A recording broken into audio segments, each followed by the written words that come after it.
Hi guys, welcome back with me in another accounting time. Me, Raysha Devi. I will lead the discussion about inventory. So let's start.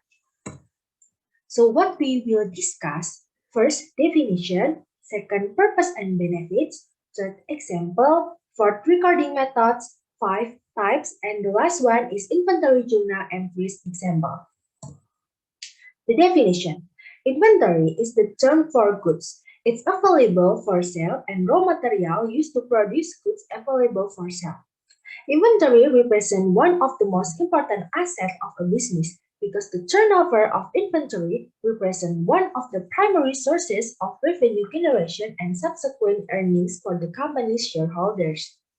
The existence is not considered a waste. It can consider as an asset that can be readily dispersed in the form of cash. The purpose and benefits. First, eliminates the risk of late arrival of goods. Second, to be able to meet needs or requests. Third, maintain the continuity of production or keep the company from running out of inventory, which result in the interruption of the production process. And the last one is providing the best possible service to consumer with the availability of the goods needed.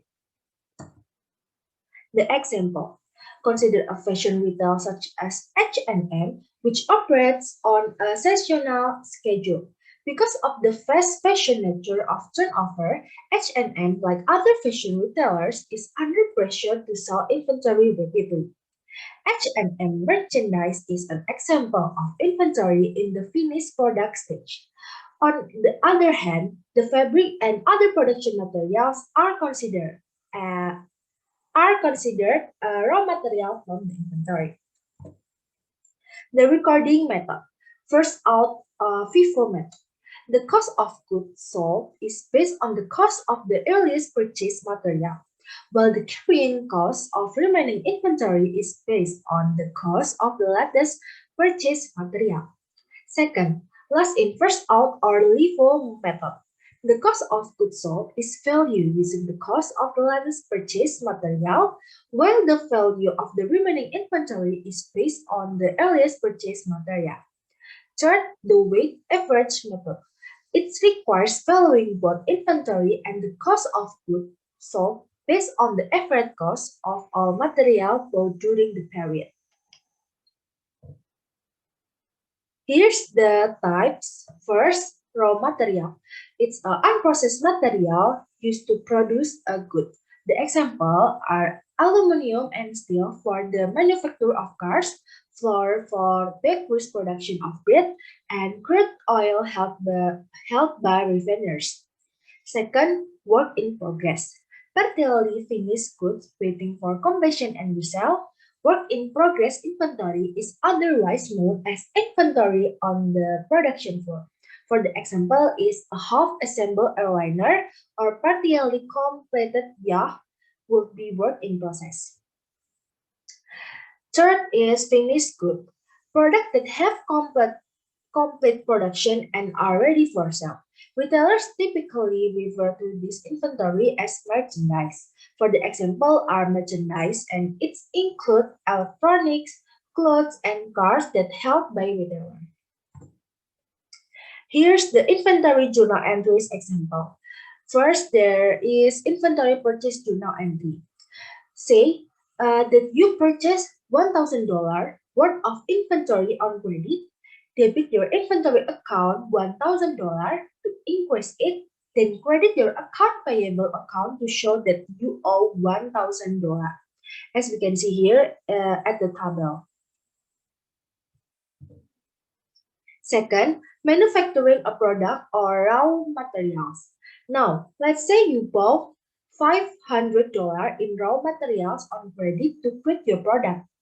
Then debit your raw material inventory account to show an increase in inventory, and then credit your account payable account $500, as we can see here in the table. Third, manufacturing a product or work in process.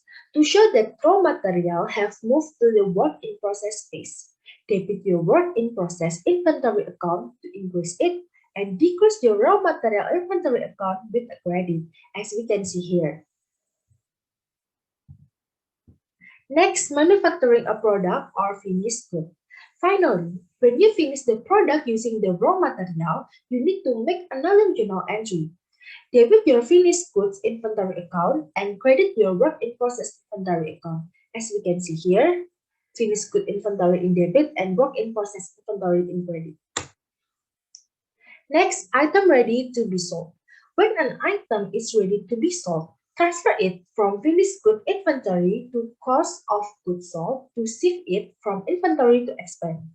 Then, debit your cost of goods sold account and credit your finished goods inventory account to show the transfer. As we can see here, cost of goods sold in debit and finished goods inventory in credit. The last one is cash out. Say a customer pays for a product in cash. Debit your cash account to record the increase in cash. To account for how much the item costs you to make, debit your cost of goods sold account. You also need to credit your revenue account to show an increase from the sale and credit your inventory account to reduce it. As you can see here, the cash in debit, cost of goods sold in debit, and the revenue and inventory in credit.